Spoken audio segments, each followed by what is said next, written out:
saya akan ninggalin dosa riba. Tidak hanya sekedar berkomitmen untuk meninggalkan dosa itu.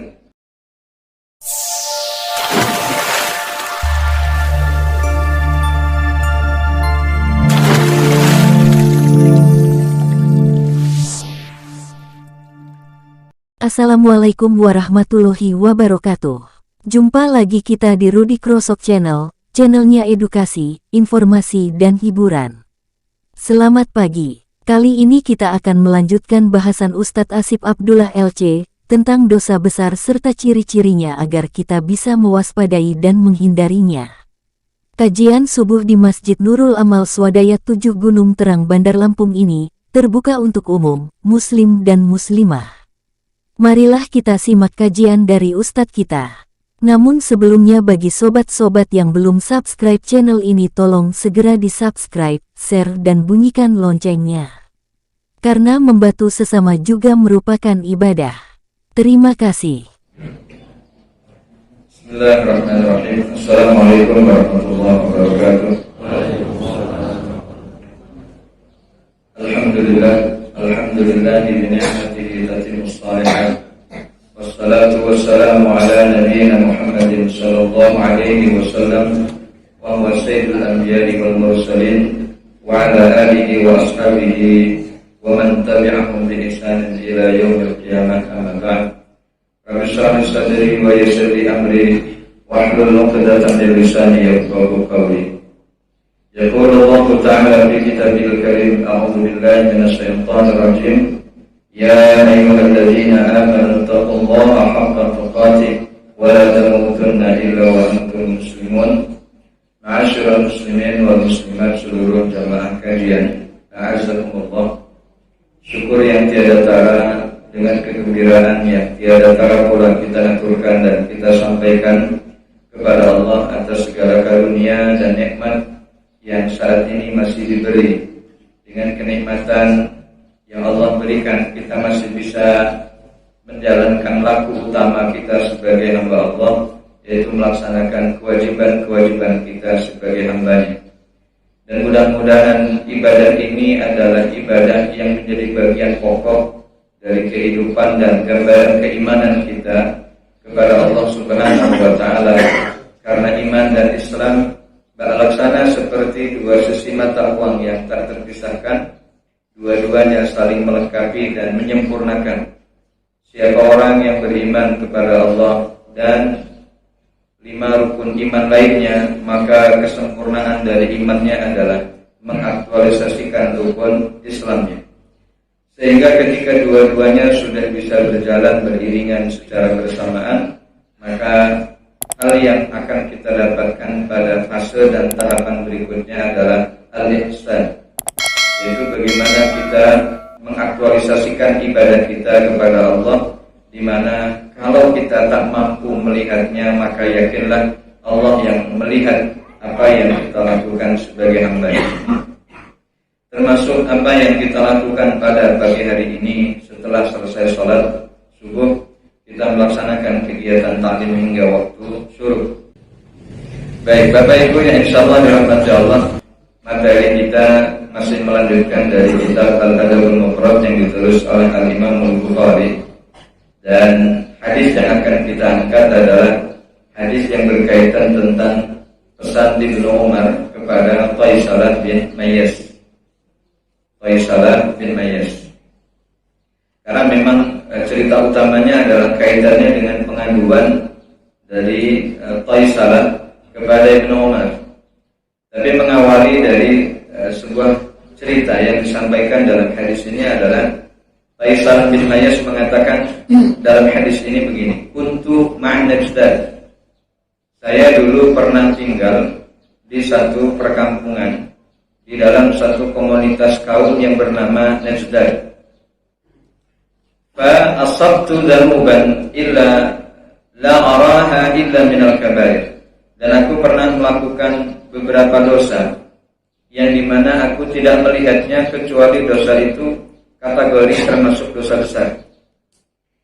Lalu hal itu aku sampaikan kepada Ibnu Umar. Artinya dosa-dosa ataupun kesalahan yang pernah dilakukan oleh Faisalah Itu semuanya dipaparkan di hadapan Ibnu Umar.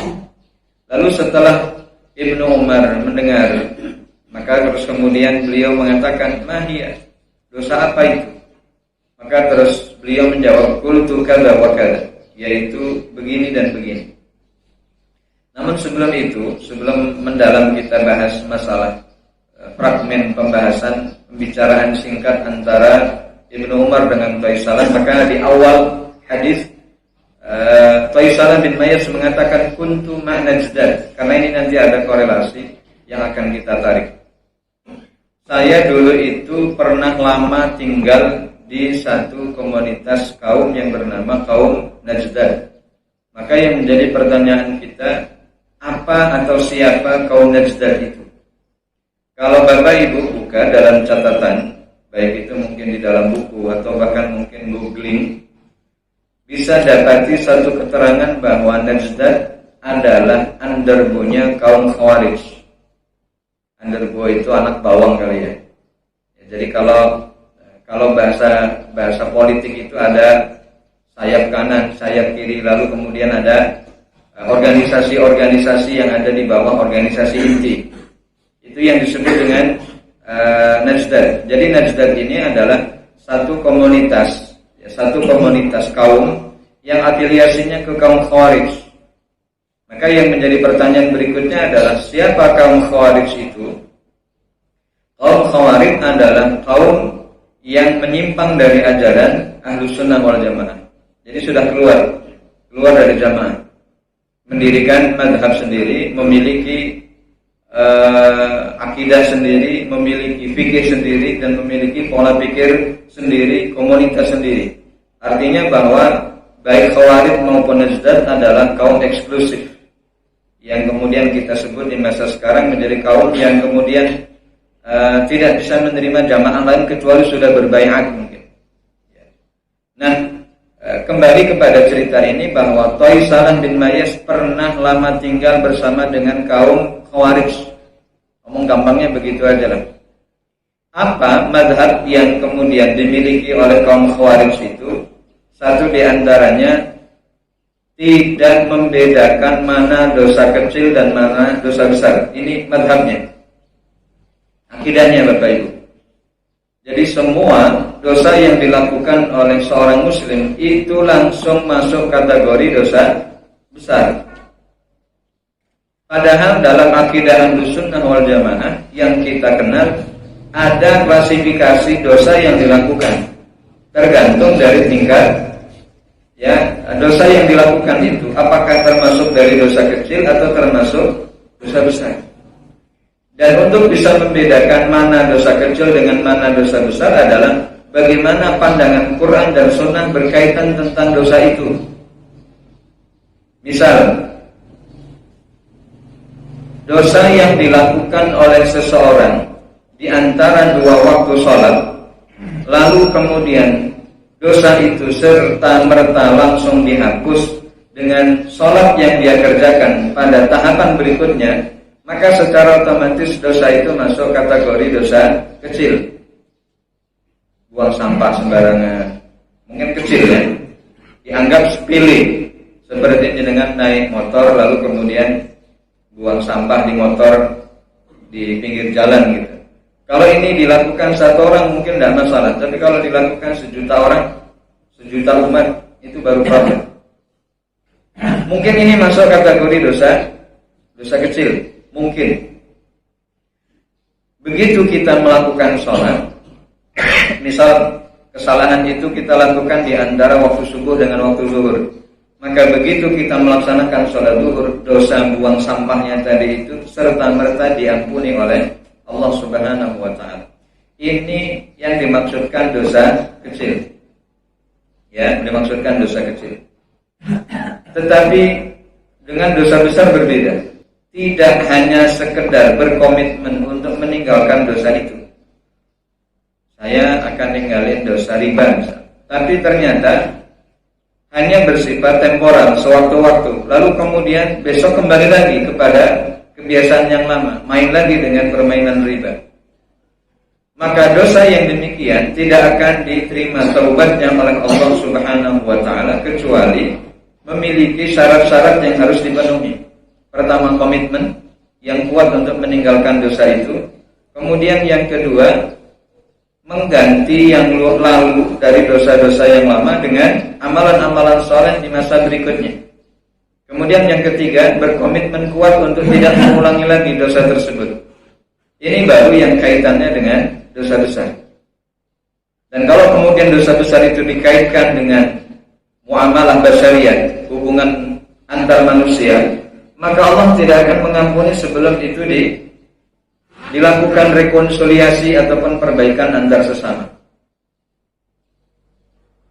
Misal terjadi al-hajr. Al-hajr itu kalau bahasa kita tidak saling bertegur sapa antar anggota keluarga mungkin atau antar tetangga. Yang ini sering terjadi. Ya, sebab karena masalah entah sepele ataupun besar, lalu menyebabkan perselisihan. Dan dari dampak perselisihan itu terjadi ataupun berdampak kepada efek muamalah harian. Ketemu muka dengan muka tapi tidak mengucapkan salam, tidak bertegur sapa. Begitu ini lebih dari 72 jam, lebih dari 3 hari, maka ini masuk dalam kategori dosa besar. Artinya dalam fase 72 jam ke bawah, Allah masih melihat apakah dua orang yang berselisih ini akan berujung kepada perdamaian atau akan berujung kepada keberlanjutan dari perselisihannya. Maka andai kata dia minta ampun sekalipun kepada Allah dari dosa ini masih ditangguhkan. Damaikan dulu dirimu dengan yang berselisih. Maka dalam hadis yang disampaikan oleh Rasul Sallallahu Alaihi Wasallam, orang terbaik di antara yang berselisih itu adalah siapa yang mengawali salam di antara keduanya. Berat atau enggak, Pak? Ibu. A dan B lagi berseteru. Lalu kemudian A ngalah dengan cara, demi Allah, kalau bukan karena imanku kepadanya, maka hal ini berat untuk aku lakukan. Karena masih mempertahankan ego, masih mempertahankan fi'il. Enak aja dia yang salah, kenapa saya yang harus minta maaf? Tapi tidak ada masalah. Sama seperti hubungan suami istri.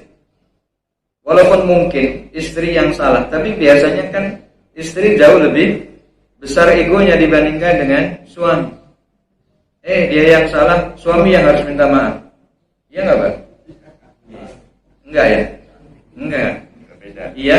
Enggak. Gitu. Pokoknya iya enggak lah. Tapi karena ingin mempertahankan hubungan keluarga, ingin mempertahankan hubungan baik di antara suami istri, ya sudah. Suami nyelondong. Ngalah gitu ya. Nyelondong kan bahasa Jawa. Ngalah, ya sudah akhirnya minta maaf. Maka kata Rasul, siapa yang paling baik di antara kalian adalah yang mengawali salam. Karena salam itu sebagai awal kata pembuka untuk melakukan rekonsiliasi. Assalamualaikum. Salam. Biasanya kan gitu ya. Lam. Hanya kedengaran lamnya aja. Lam. Gitu. Tapi begitu besok kita ucapkan salam yang kedua kali, Waalaikumsalamnya sudah mulai sayup-sayup terdengar. Waalaikumsalam. Walaupun mungkin masih dengan nada ketus. Lanjutkan perjuangan. Ketemu, ucapkan salam lagi. Maka mudah-mudahan yang ketiga, yang keempat, selain kita mendapatkan doa, mendapatkan pahala, maka yang paling penting adalah rekatnya kembali hubungan silaturahim baik antar keluarga maupun antar tetangga. Itu yang dikategorikan dosa besar yang kemudian bisa diampuni oleh Allah kalau hubungan dengan manusianya sudah clear, sudah selesai. Baik, kembali kepada fokus masalah. Karena Najdad lama ditinggali oleh Thaisalah bin Mayas, maka pola pikirnya itu terpengaruh, Bapak Ibu. Ya, pola pikirnya terpengaruh. Ini yang disebut dengan faktor lingkungan yang sangat dominan mempengaruhi tindak tanduk, perilaku atau pikiran yang kita miliki. Baik atau tidaknya, lurus atau bengkoknya kita sedikit banyak dipengaruhi oleh lingkungan. Ini yang kemudian dirasakan dan kemudian dialami oleh Thaisalah bin Mayas. Pola pikirnya udah kayak Khawarij. tidak membedakan ini dosa kecil, ini dosa besar, maka suku ataupun kaum Khawarij itu adalah kaum yang berlebih-lebihan dalam memandang satu persoalan. Ini kan termasuk ghulu, Bapak Ibu. Ghulu itu artinya berlebih-lebihan. Sementara kaum Ahlus Sunnah wal Jamaah itu membedakan, memisahkan. Oh, ini masuk kategori dosa kecil, ini termasuk dosa besar. Yang kemudian cara bagaimana kita memandangnya pun juga dengan pandangan yang berbeda sesuai dengan pandangan Quran dan Sunnah. Ini maksudnya begitu.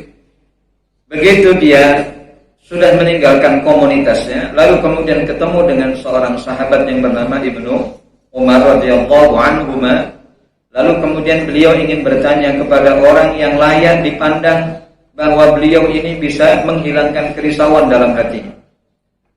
Maka beliau menghadap kepada Ibnu Umar dan kemudian mengadukan persoalannya bahwa fa'altu kada wa kada. Walaupun dalam hadis ini tidak disebutkan jenis dosa apa yang pernah dilakukan oleh Thaisalah bin Mayis. Maka kemudian Ibnu Umar setelah mendengar, menyimak, memperhatikan dengan baik apa yang disampaikannya, Ibnu Umar mengatakan dengan ucapan begini, "Laisat hadhihi minal kaba'ir." Dosa-dosa yang kamu sebutkan tadi itu bukan termasuk dosa besar. Jadi kamu aman.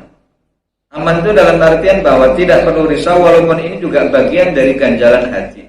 Ini juga akan menyebabkan titik-titik hitam yang ada di dalam hatimu kalau tidak segera ditutupi dengan amalan kebaikan. Karena dosa yang dilakukan oleh kita, Bapak Ibu, itu akan mempengaruhi terhadap kualitas iman di dalam hati. Maka kenapa ada iman yang disampaikan oleh Rasul itu yazidu wa yanqus, kadang nambah, kadang kurang. Ini yang juga disampaikan oleh para ulama kita. Kaitannya bertambahnya iman dengan ketaatan, berkurangnya iman dengan kemaksiatan. Maka semakin banyak maksiat dilakukan oleh seseorang, maka akan semakin menurun kualitas keimanannya. Bahkan bisa jadi keimanan itu sudah sampai pada titik nadir, habis kualitas imannya, maka mudahlah ia untuk kemudian meninggalkan Allah.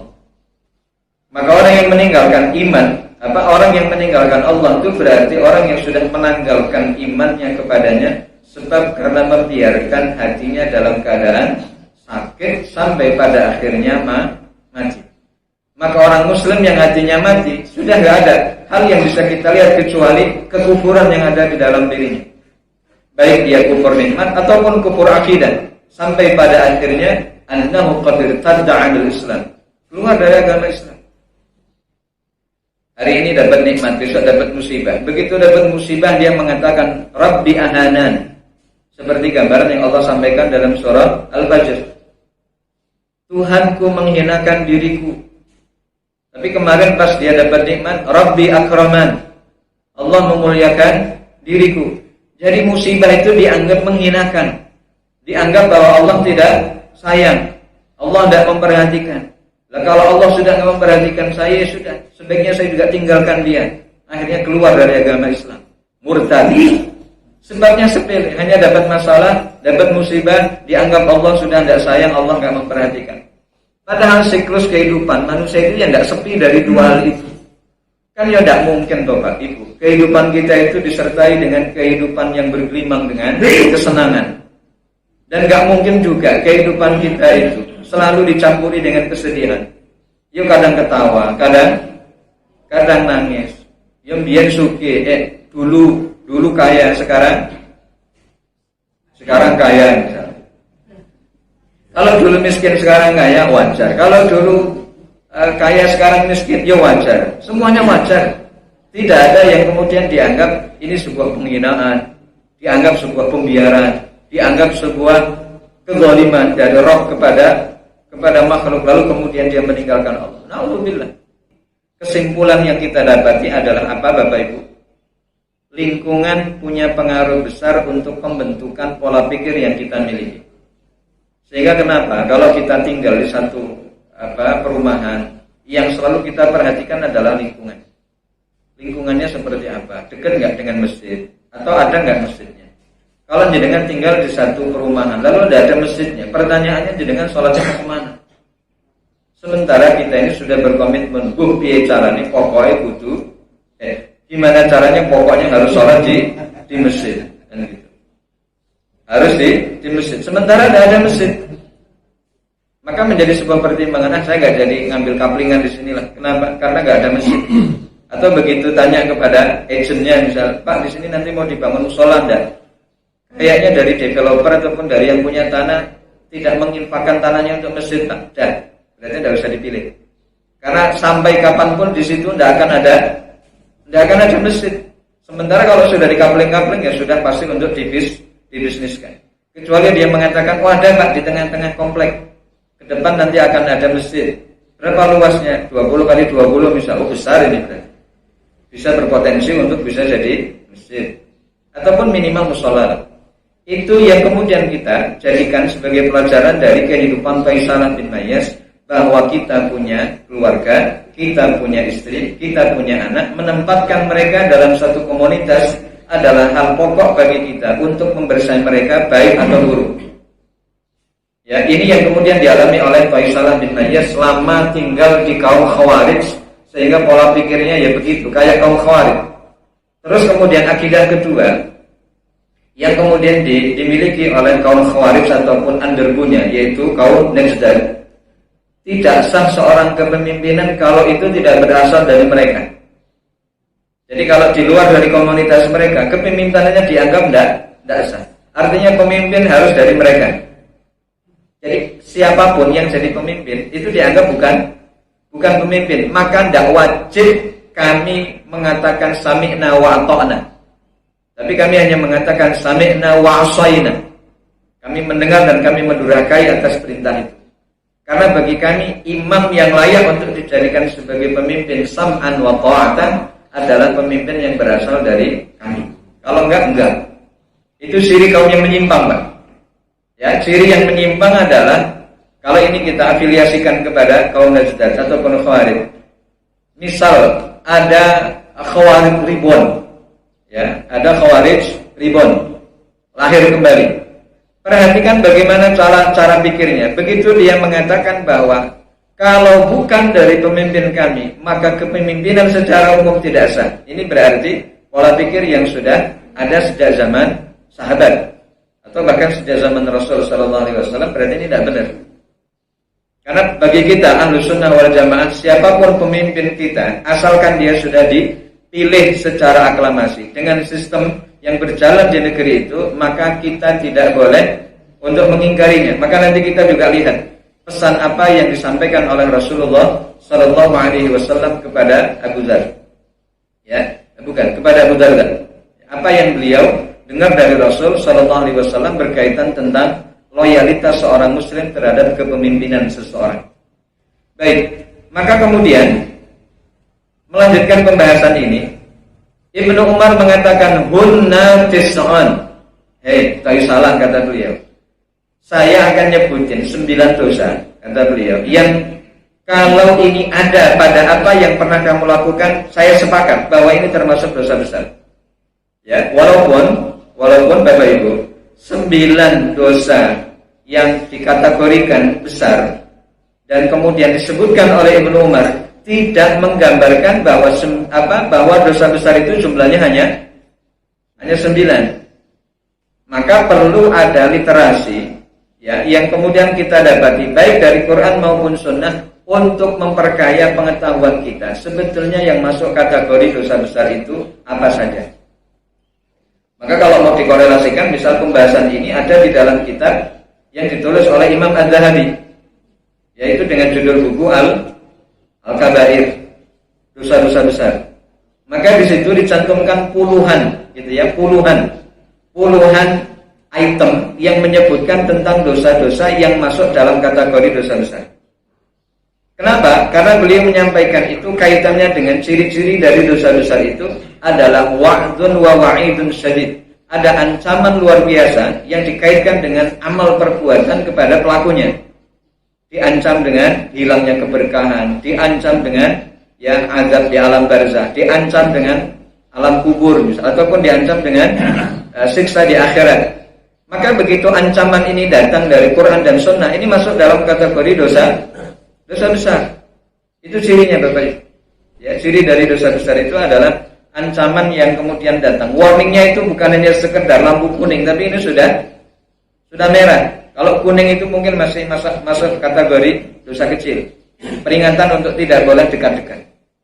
Ya, kalau dekat ya segera kamu beristighfar dan minta ampun kepada Allah Subhanahu wa taala. Baik Bapak Ibu yang insyaallah dirahmati Allah, yang pertama, al-isyraku billah. Dosa besar yang pertama itu, hai tahu salah, kamu dengar baik-baik, itu kata Ibnu Umar kepadanya. Yang pertama itu menyekutukan Allah. Kamu pernah melakukan itu enggak? Kalau itu aman kata dia. Saya masih menyembah Allah, ya berarti aman. Yang kedua, wa qatlu nasmatin, bunuh orang. Kamu bunuh orang enggak? Enggak, aman berarti. Bukan termasuk dosa besar apa yang kamu lakukan dan apa yang kamu sampaikan kepada saya. Jadi masuk dalam kategori dosa besar yang disampaikan oleh Ibnu Umar adalah menyekutukan Allah Bapak Ibu.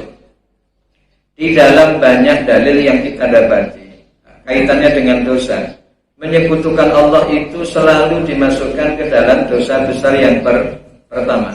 Artinya apa? Tidak ada dosa yang lebih besar kecuali dosa menyekutukan Allah. Menyekutukan itu berarti orang yang menyembah Allah tapi juga menyembah yang lain. Ini masuk kategori syirik. Kalau ada orang yang tidak menyembah Allah tapi menyembah kepada selain Allah, itu bukan syirik tapi namanya kafir. Apa yang disembah namanya taghut. Jadi taghut itu adalah ma'ubida ghairullah. Yang bukan Allah untuk disembah itu namanya taghut. Ada orang nyembah matahari, ada orang nyembah pohon, ada orang nyembah batu. Ya, yang kemudian kita kenal dengan animisme misalnya. Atau keyakinan paganisme yang meyakini kepada roh nenek moyang.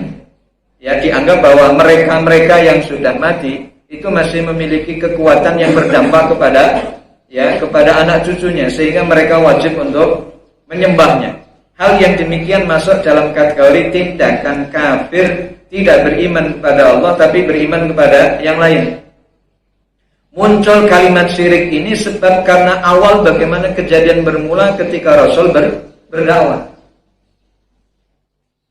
Ketika Rasul diangkat jadi Rasul, fenomena yang ada pada Arab Jahiliyah pada waktu itu, mereka menyembah Allah. Tapi juga mereka di saat yang bersamaan menyembah terhadap berhala-berhala yang diletakkan di sekeliling Ka'bah ataupun di rumah mereka. Karena dianggap bahwa patung ini sebagai fasilitator yang menghantarkan terhadap hajat mereka kepada Allah. Maka fasilitas itu yang kemudian mereka yakini juga perlu untuk diimani dan disembah dan ditaati. Padahal apa yang kemudian terjadi adalah setelah dakwah sampai kepada mereka bi anna hadhil asya la tanfa' bal tadur. Benda-benda mati itu tidak memberi manfaat tapi memberi dampak negatif.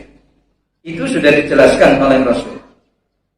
Maka kalau kita pelajari dari pembagian tauhid itu, orang-orang Arab Jahiliyah pada waktu itu baru sampai pada tahapan pembagian tauhid yang pertama, yaitu tauhid rububiyah. Yang mereka tahu dan kemudian mereka yakin bahwa Allah yang mencipta, Allah yang ngatur alur kehidupan hambanya, Allah yang memberikan rezeki. Tapi begitu masuk kepada pembagian tauhid yang kedua, ketiga yang pernah kita pelajari, tidak masuk. Yaitu tauhid uluhiyah, apalagi tauhid asma wa sifat. Mereka tidak mau menyembah Allah, Pak. Dalam artian menyembah hanya kepada Allah itu tidak mau. Tetap mereka juga ingin menyertakan yang lain. Ini yang disebut dengan syirik, dan Allah tidak menerima sistem peribadatan yang demikian. Yang dibutuhkan adalah loyalitas. Inna sholati wa nusuki wa mahyaya wa mamati lillah. Hanya itu, bahwa ibadahku, bahwa sesungguhnya salatku, ibadahku, hidupku, matiku hanya untuk Allah, tidak untuk yang lain. Maka iman kita itu tidak boleh bercabang, Bapak Ibu. Siapa yang kemudian memiliki keimanan bercabang, iman kepada Allah tapi juga beriman kepada makhluk, apapun bentuk dari makhluk itu namanya bukan mukmin. Mukmin itu hanya mengimani Allah lalu membatalkan semua Tuhan yang pernah ada. Tidak yakin soal disembah sama orang lain, itu urusan yang dikaitkan dengan yang bersangkutan. soal dengan kaitannya dengan kita harus tegas la ilaha illallah untuk menghilangkan dari penyakit-penyakit syirik yang pada akhirnya akan sampai kepada penyakit bid'ah, penyakit khurafat. Dua perkara yang kemudian awalnya dari perkara yang pertama tadi itu, yaitu syirik. Maka orang-orang yang kemudian tidak memiliki keimanan yang absolut dalam hatinya, maka muncul dua penyakit tadi itu. Lalu yang kedua, qatlun nasma, bunuh orang, itu juga termasuk dosa besar, Pak. Wal firaru minaz zahfi, lari dari medan pertempuran. Ini kalau terjadi di masa sekarang. Kalau zaman dulu sering, ya, di zaman perjuangan Islam yang dilakukan oleh Rasul sallallahu alaihi wasallam dan para sahabatnya. Lari dari medan pertempuran itu merupakan bagian dari tindakan kemunafikan. Berangkat bareng dengan Rasul, tapi begitu di tengah perjalanan mundur. Baik, kita lanjutkan. Waqaful muhsanah, dosa yang keempat yang disebutkan oleh Ibnu Umar kepada Taisalah itu adalah menuduh perempuan baik-baik berbuat zina. Tuduhan semata tanpa ada bayinat, dalil-dalil yang menguatkan apa yang kita tuduhkan, itu masuk kategori dosa besar. Maka kalau ada tuduhan yang mengarah kepada perempuan yang salihah, yang qanitah, yang senantiasa menjaga kehormatan, buktikan bahwa apa yang kita ucapkan itu benar. Ini yang kemudian masuk dalam kategori dosa besar yang keempat. Kemudian yang kelima, wa'aklur riba, makan harta riba. Yang kelima, wa'aklur malil yatim, makan harta anak yatim. Itu juga termasuk dari dosa besar, Bapak Ibu. Tapi kalau kemudian bahasanya Ghurfatan biyadi, ini juga dibahas dalam kitab Al-Kabair yang ditulis oleh Imam Az-Zahabi. Makan harta anak yatim itu boleh atau tidak? Boleh, tapi dengan catatan bahwa apa yang diambil itu hanya sekedar ghurfatan biyadi. Ghurfatan biyadi itu adalah apa yang kemudian tangan ini cukup untuk menerima yang menjadi hak kita, maka silahkan diterima. Contoh, ada orang yang memang hanya fokus ngurusin anak yatim, sehingga ketika beliau fokus ngurusin anak yatim, beliau nggak bisa kerja kemana-mana. Ya, nggak bisa kerja kemana-mana. Maka beliau berhak untuk mendapatkan apa yang menjadi haknya karena beliau tidak kerja di luar. Dapat gaji lah. Tapi hanya seperlunya saja. Kalau dalam bahasa fikih, ghurfatan biyadi, ya hanya sekedar ambil apa yang menjadi keperluan. Tidak boleh mengeksploitasi, bahkan sampai memindahkan harta kekayaannya menjadi kepemilikan pribadi. Ini yang bisa kita bahas, Bapak Ibu, terkait dengan dosa-dosa yang disampaikan oleh Ibnu Umar kepada Taisalah. Masih ada beberapa hal yang nanti insya Allah kita lanjutkan dengan menyampaikan wasiat yang disampaikan oleh Rasul Sallallahu Alaihi Wasallam kepada Abu Darda. Ya, ada banyak hal yang nanti perlu kita dengar yang juga dikaitkan dengan birrul walidain. Mohon maaf bila ada kekeliruan dan kesalahan, saya kembalikan lagi ke MC.